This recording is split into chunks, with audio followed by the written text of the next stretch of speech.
Once again, joining us, Melih Oztalay, who has been doing a series for the past, I guess, a year on Been how a year. businesses can use artificial intelligence. And as a disclaimer, Melih is also my business partner on MI Tech News, does my social media, all my web stuff that gets more and more complicated as the days seem to go by. But we get it all sorted out. So what are we talking about today, Melih? What are we going to focus on? Well, first of all, Happy New Year, guys! Happy New Year to the listenership. It has been a year. We started this idea of artificial intelligence and how businesses can use it and what's on the market literally a year ago. It was a year ago, January. And so, very interesting that all this time has gone by. We've done quite a number of shows on artificial intelligence. Today, we're going to be talking about how to use how to build your AI assistant. That's number one. We're going to talk about how you can take text to video and create your AI generated video. And then lastly, we're going to talk about how to convert website visitors to become leads in which you install an artificial intelligence tool into your website. So those are our three topics for today. I kept it short, but there's quite a bit of information on each one of them. So that's where we're going to start, guys. All right. Well, take it away, Mary. Let's start with building your own AI assistant. Probably something Matt and I could both use. Absolutely. Yeah, you bet. Well, one thing I can tell you is that what we're going to talk about today is the beginnings of how AI can become an assistant. And the reason I say that is what is available today on the market on how you will use AI and AI tools that you link together is in its infancy, right? I mean, just like everything else in technology, just like everything else when it comes to software and development, always has a starting point, and over some amount of time, and nowadays time is actually condensed, as we can talk about it in months, it's going to turn around and become a lot more easier to use. In other words, when we're talking about having an AI assistant, we're saying, hey, what are the repetitive tasks that you're doing every day, right? It's your email, it's your calendar, it's your, to-do list, for example, right? These are your repetitive tasks every day. You might want to throw in your SMS messages, you might want to throw in your WhatsApp type of things as well. But the repetitive things, that's the idea, is how do you use AI to just take care of that for you? So you're dealing with, Google Sheets, Gmail, your calendar, platforms of any kind that you're saying. But I think we can even go as far as saying we want to use LinkedIn, throw LinkedIn into this process. And so these are the things that are doing. And then what you're doing is actually identifying what are the logical steps through each one of these pieces.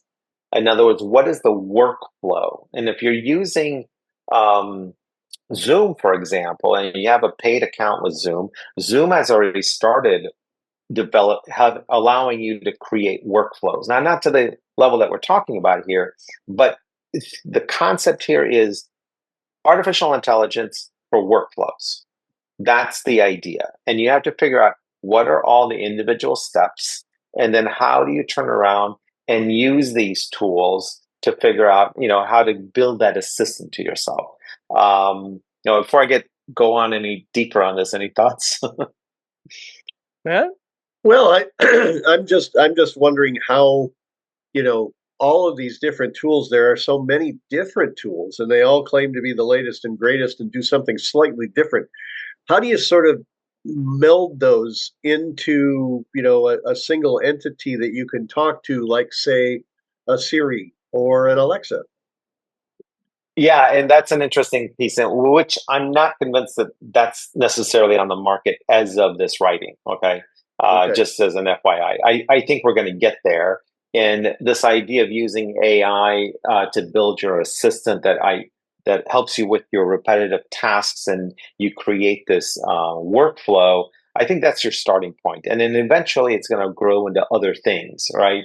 Like, for example, there are platforms like Twilio, right? And there are some other platforms, where you can use AI assistants to build out these what they call triggers and filters, and you're integrating some APIs into it from whatever platform you're using.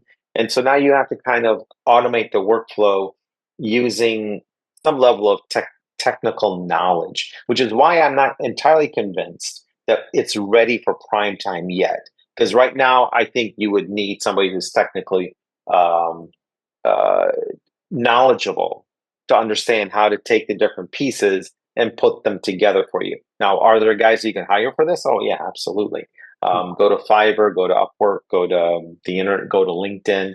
I think you can find these types of people. But with that in mind, let's not take up too much more time on this. I think the concept is there. Um, and I think it's important for everybody to know that the creating AI assistants has already started, and it's going to continue to evolve and become a better tool to help us with our daily efficiency. The one that intrigues me is number two. Obviously, AI-powered text-to-video generation sounds like something we could use, right, Matt? So how's that all Absolutely. playing out? So All right, so the people that brought you, or the company that brought you ChatGPT, has now developed something called Sora, Sora. And I did go into Sora after it launched here in the last month, and I tried to develop my own video. Now, I have to admit, I was a little headstrong, and I really wanted it to work. And I sat there and just dumped all the text copy into it and said, "Here, build me this, 2-minute video." Well, it came back with 5 seconds, and nothing was right. mm, but that's user error. That's not the that's not the platform's error. But the concept is very similar to ChatGPT. In other words, you go to OpenAI Sora. If you have a paid ChatGPT account, let's say at $20 a month, you automatically have the necessary tools that are available to you in Sora. I don't know if you guys were aware of this, but OpenAI / ChatGPT came out with a pro version, which is $200 a month. In other words, you really need to be using yeah, that's a little ChatGPT, and steep. Yeah, two that's hundred a bucks a steep for a lot month. of it, right? You have to be really using it for your business. But nonetheless, the idea of going to the $200 a month level is because of Sora. In other words, you have a lot more features when you are using Sora with video generation. But I think the starting point being at $20 a month is a good starting point. The concept is very similar. In other words, you go into Sora and you start chatting with it just like you would ChatGPT. But in this case, what you're going to do is talk to it or write with it in terms of the video that you want to create. So you identify, the quality level. You want to identify what you're going to talk about. You're going to, take it through the steps. Don't do what I did. I dumped a whole segment of information to it, and it didn't work. You need to take it step by step by step. And I think that this could be a very interesting way of generating, let's say explainer videos that a lot of businesses want to use, trying to, trying to communicate with their target audience. These are short videos that say 20, 30 seconds, help you, present your product, your service, your offerings very quickly to your target audience and create a video in no time flat.